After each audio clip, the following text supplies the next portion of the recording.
आप सभी को राधे राधे, जय श्री कृष्णा। एक बार फिर स्वागत है लड्डू गोपाल की प्यारी सी लीला कथा के साथ।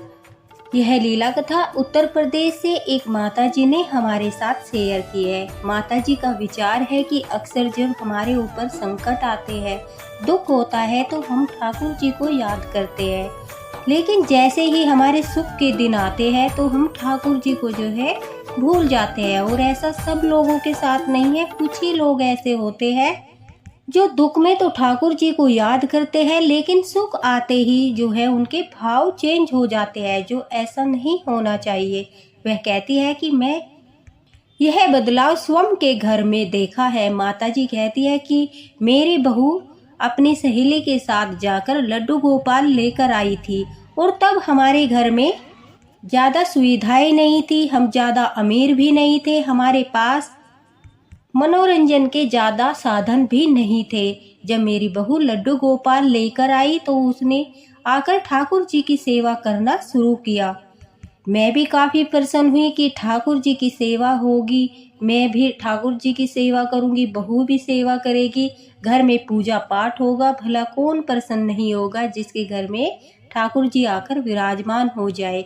अब माता जी कहती है कि घर में बड़े प्रेम से ठाकुर जी की सेवा होने लगी, और सेवा के साथ साथ सभी के मन में लड्डू गोपाल के प्रति बड़े भाव थे।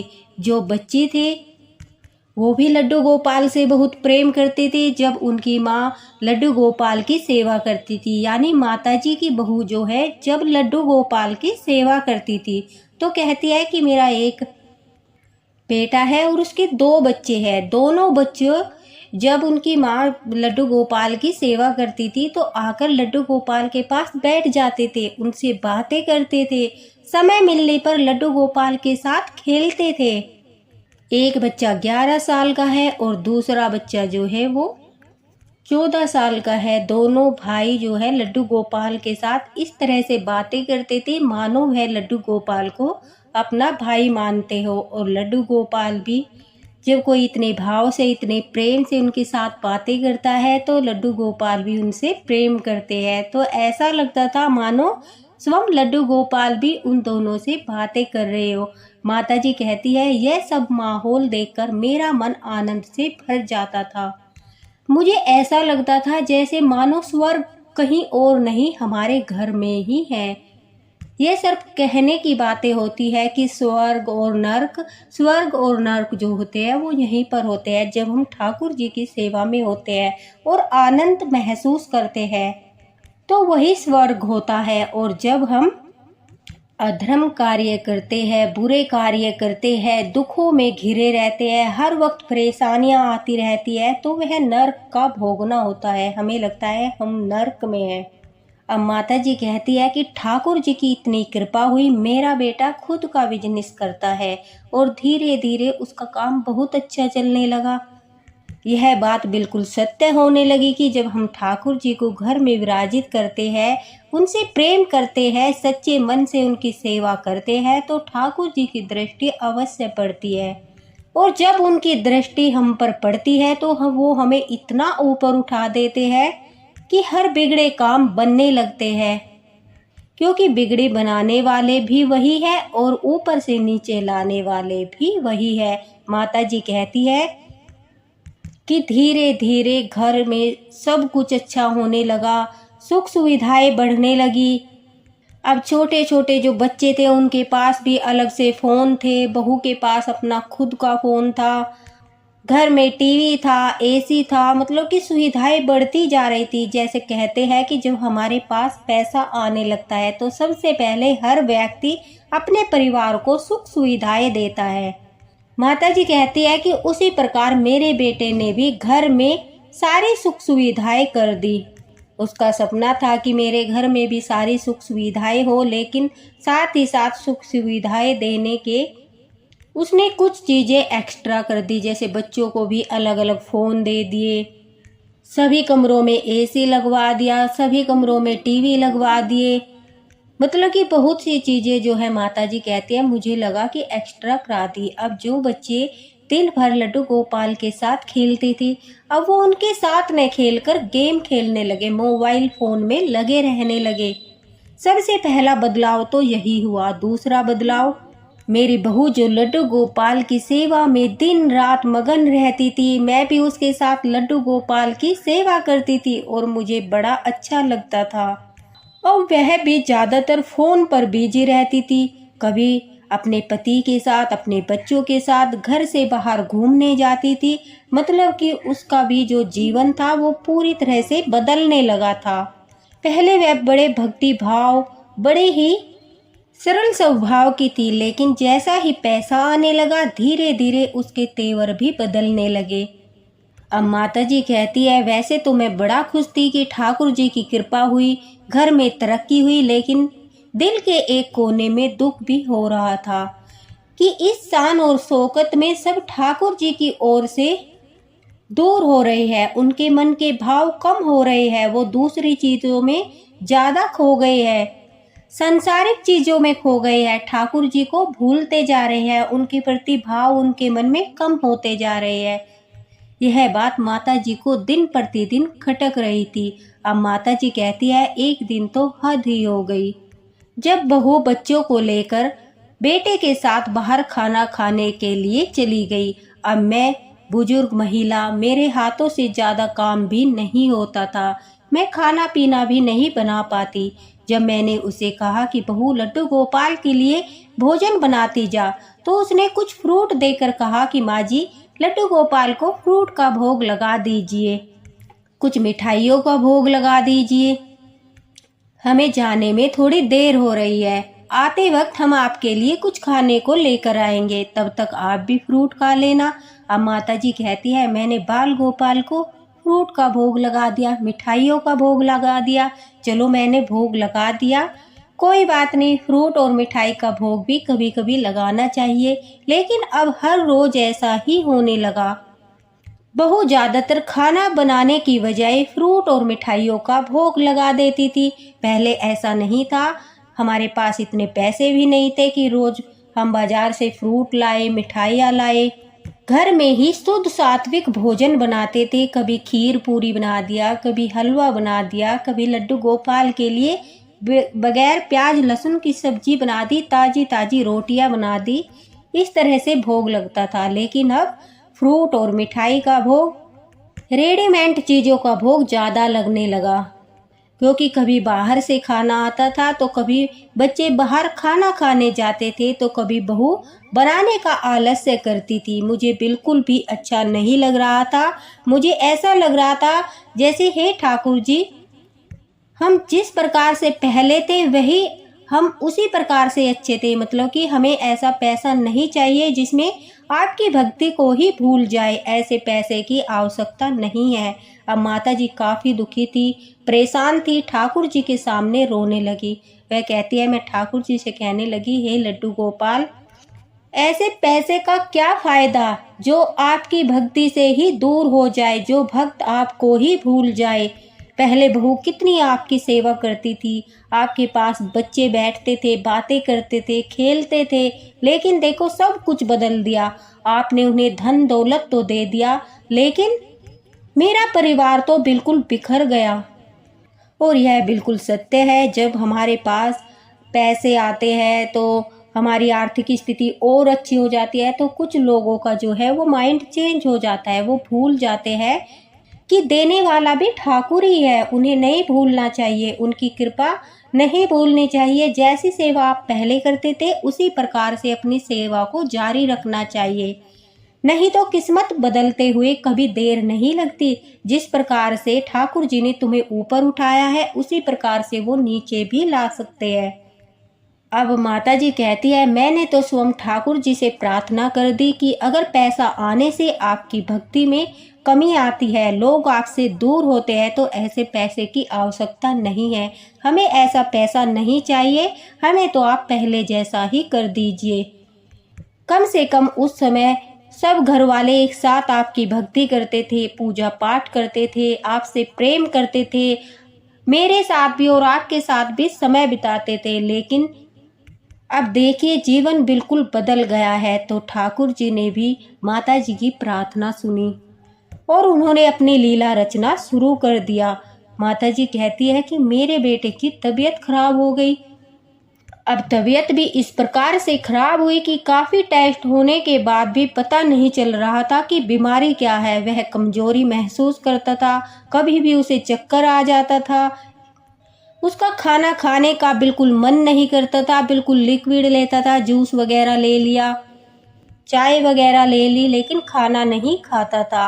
अब इसी तरह से 2-3 दिन बीत गए, शरीर में कमजोरी और अधिक आने लगी। काफ़ी टेस्ट वगैरह हुए, लेकिन पता ही नहीं चल रहा था कि बीमारी क्या है। इस बात को लेकर बहू भी काफ़ी दुखी थी और मैं भी ठाकुर जी से प्रार्थना कर रही थी कि हे ठाकुर जी, आपकी यह क्या लीला है, मैं समझ नहीं पाए। लेकिन मैं यह भी नहीं चाहती कि मेरे बेटे पर कोई आपत्ति आए, उसे कोई हानि पहुँचे, क्योंकि कोई भी माँ यह नहीं चाहेगी कि उसके बेटे का बुरा हो। अब जब माताजी के बेटे की तबीयत खराब थी तो वो कहती है कि बहू भी घर पर ही थी, बाहर आना जाना भी कम हो रहा था। तो वह बेटे की देखभाल के साथ साथ एक दिन जब लड्डू गोपाल को भोग लगाने के लिए मंदिर में प्रवेश करती है, तो वह भोग लगाते समय लड्डू गोपाल से प्रार्थना करती है कि हे लड्डू गोपाल, मेरे पति को ठीक कर दीजिए, न जाने उन्हें क्या परेशानी हो गई। तो अचानक से लड्डू गोपाल के सामने जो दिया रखा था, जो जोत जल रही थी, माताजी कहती है कि वो ठंडी हो गई। अब वो ठंडी होते ही बहू घबरा गई कि मैं तो प्रार्थना कर रही थी और यह क्या अपशगुन हो गया। तो बहू ने माताजी को आवाज़ लगाई। अब माताजी जब मंदिर में प्रवेश करती है तो बहू रो रही थी, घबरा रही थी और कह रही थी कि देखो यह क्या अनर्थ हो गया माताजी, मैं तो लड्डू गोपाल को भोग लगाने आई थी और यहाँ पर जो दीपक है वो ठंडा हो गया। मैं आपके बेटे के लिए प्रार्थना कर रही थी। तभी माताजी कहती है, मैंने बहू को समझाया कि देख ठाकुर जी के संकेत को समझ, यह कोई अपशगुन नहीं हुआ है और न ही घबराने की आवश्यकता है। मुझे एक बात बता, पहले तुझे ठाकुर जी की अनुभूतियाँ होती थी, सौपन में भी लड्डू गोपाल के दर्शन होते थे, क्या तुझे कोई अनुभूति हुई? क्या तुझे लड्डू गोपाल के दर्शन हुए? तभी बहू कहती है कि नहीं, मुझे काफ़ी दिनों से लड्डू गोपाल की कोई अनुभूति नहीं हुई, न ही सौपन में उन्होंने दर्शन दिए।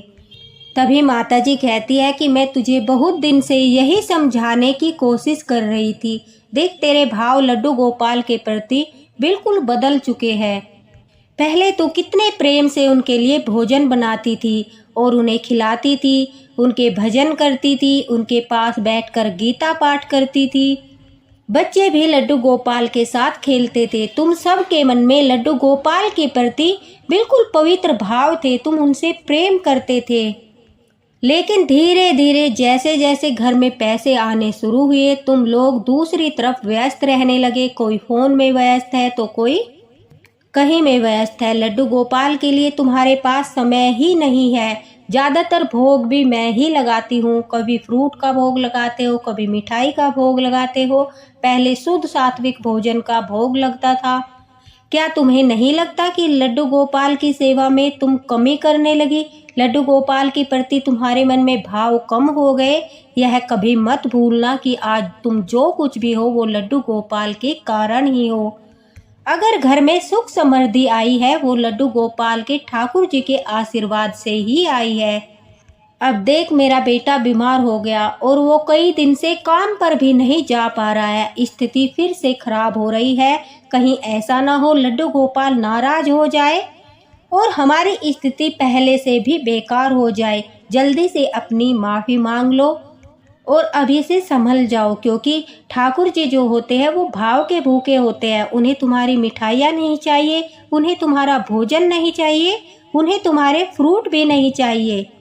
उन्हें अपने प्यारे भक्त चाहिए जो उन्हें भाव से पूजते हैं, जो उन्हें श्रद्धा से पूजते हैं, जो उनसे प्रेम करते हैं, जो उन्हें सुख और दुख में बराबर पूजा पाठ करते हैं, उनकी सेवा करते हैं, उन्हें भूलते नहीं हैं।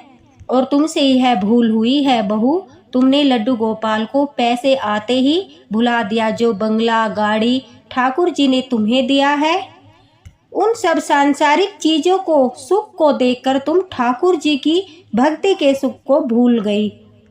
अब माता जी कहती है कि मैंने उसे बहुत समझाया और कहा कि देख अब ठाकुर जी तुझे अनुभूति भी नहीं कराते, सौपन में दर्शन भी नहीं देते, तो इसका मतलब वो तुझसे नाराज है और तुम्हारे पति की भी तबीयत खराब रहने लगी है।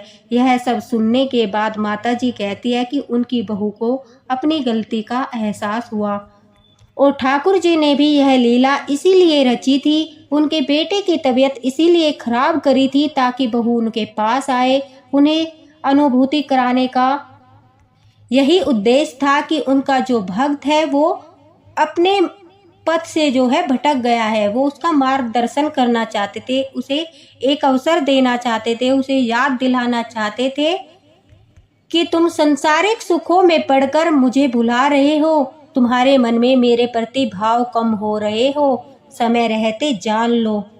फिर बाद में यह मत कहना कि हम ठाकुर जी की सेवा करते हैं और हमारे साथ यह अनहित हो गया, यह बुरा हो गया। ठाकुर जी अनहित नहीं करते, वो बुरा नहीं करते, लेकिन जब उनके प्रति दोस्तों मन में भाव कम हो जाते हैं, श्रद्धा कम हो जाती है, उनके प्रति जो तुम्हारे मन में भाव है वो पहले जैसे नहीं रहते, तब ठाकुर जी उस स्थान को त्याग देते हैं, वहाँ से चले जाते हैं और उनके जाने के बाद हमारे ऊपर संकट आते हैं, परेशानियाँ आती है, अनर्थ होते हैं, घटनाएं होती है और हम सोचते हैं कि ठाकुर जी तो घर में विराजित है, फिर भी हमारे साथ ऐसी घटनाएं हो रही है, इस तरह के हमारे साथ जो है अनर्थ हो रहे हैं, जबकि ठाकुर जी तो घर में है ही नहीं। तुम्हारे उनके भाव जो है वो कम हो गए हैं, उनके प्रति जो श्रद्धा है वो कम हो गई है, तुम सुख आते ही ठाकुर जी को भूल गए हो, तो ठाकुर जी वहाँ से चले जाते हैं, क्योंकि वह सिर्फ और सिर्फ वहीं रुकते हैं जहाँ पर उनके प्रति प्रेम और भाव दोनों होते हैं। समर्पण भाव चाहिए ठाकुर जी को, ना कि तुम्हारा भोजन चाहिए, तुम्हारी मिठाइयाँ चाहिए, तुम्हारे वस्त्र चाहिए, जो पोशाक तुम पहनाते हो, तुम्हारा दिया हुआ ऐशो आराम चाहिए। उन्हें तो सिर्फ वही भाव, वही प्रेम चाहिए जो तुम उन्हें पहले करते थे। अब बहू को यह बात समझ आ चुकी थी, उसने वह ठाकुर जी से वहीं पर जो है नतमस्तक होकर माफ़ी मांगी। माताजी कहती है ठाकुर जी को प्रणाम किया और कहा कि मैं दोबारा से ऐसी गलती नहीं करूँगी, और फिर से ठाकुर जी की सेवा करना शुरू कर दिया और उसे भी अनुभव हुआ कि हाँ अब मुझे अनुभूतियाँ नहीं होती, मुझे जो है ठाकुर जी दर्शन नहीं देते। तो सुख हो या दुख हो, ठाकुर जी को कभी नहीं भूलना चाहिए और न ही बदलाव आने चाहिए। अगर आप स्टार्टिंग से ही फ्रूट सेवा दे रही हो तो कोई बात नहीं, अगर आपने भोजन की सेवा देना शुरू किया है तो आपको दोस्तों भोजन की ही सेवा देनी है, आपको सात्विक भोजन ही बनाना है। अगर आप स्टार्टिंग से ही फ्रूट, मिठाइयाँ, दूध, मिश्री मतलब कि ये सब सेवाएं दे रही हो तो तुम इन सब सेवाओं के द्वारा ही ठाकुर जी की भक्ति कर सकते हो। लेकिन अगर तुम उन्हें तीनों वक्त उन्हें भोजन खिलाने का, अन्न की सेवा ली है, तो तुम्हें सात्विक भोजन तो बनाना ही पड़ेगा। अब माताजी कहती है कि धीरे धीरे मेरे बेटे की तबीयत भी ठीक हो गई, घर में पहले की तरह ठाकुर जी की सेवा होने लगी। मैं काफ़ी प्रसन्न थी और मेरे मन को भी काफ़ी शांति थी कि चलो समय रहते बहू को समझ आ गई। तो दुख में तो हम कभी भी ठाकुर जी को नहीं भूलते, अगर सुख में उन्हें भूल जाए तो वह भक्ति नहीं होती, बल्कि स्वार्थ भाव होता है कि देखो जब दुख आया तो भगवान को याद कर लिया, लेकिन सुख आया तो हम भगवान को भूल गए। फिर वो भक्ति नहीं, वो स्वार्थ है कि हम स्वार्थ के कारण पूजा पाठ करते हैं, हमें ये मिल जाए, हमें वो मिल जाए, तो ये समर्पण भाव नहीं, स्वार्थ भाव होता है। इसलिए निस्वार्थ भाव से, बड़े ही प्रेम से ठाकुर जी की भक्ति करते रहिए, ठाकुर जी सदैव आपके साथ रहेंगे। कहते हैं कि दुख में तो ठाकुर जी हमारे आगे खड़े होते हैं, जब उनके भक्तों पर दुख आता है तो वह उनके आगे खड़े होते हैं, उनके साथ मिलकर उनके कष्ट को काटते हैं। लेकिन जब सुख आता है तो ठाकुर जी परीक्षा लेते हैं कि मेरा भक्त मुझे भूलेगा या फिर याद रखेगा। तो अपनी उस परीक्षा में सफल होने के लिए सुख में भी ठाकुर जी की भक्ति करते रहना चाहिए, अपने भाव को बदलने नहीं देना चाहिए। तो आपकी राय में कमेंट बॉक्स में अवश्य बताना कि माताजी की बहू ने जो है जो भी किया वो क्या सही किया था, ऐसा करना चाहिए था, ऐसा नहीं करना चाहिए था मेरे ख्याल से। इसी के साथ राधे राधे, हरे कृष्ण।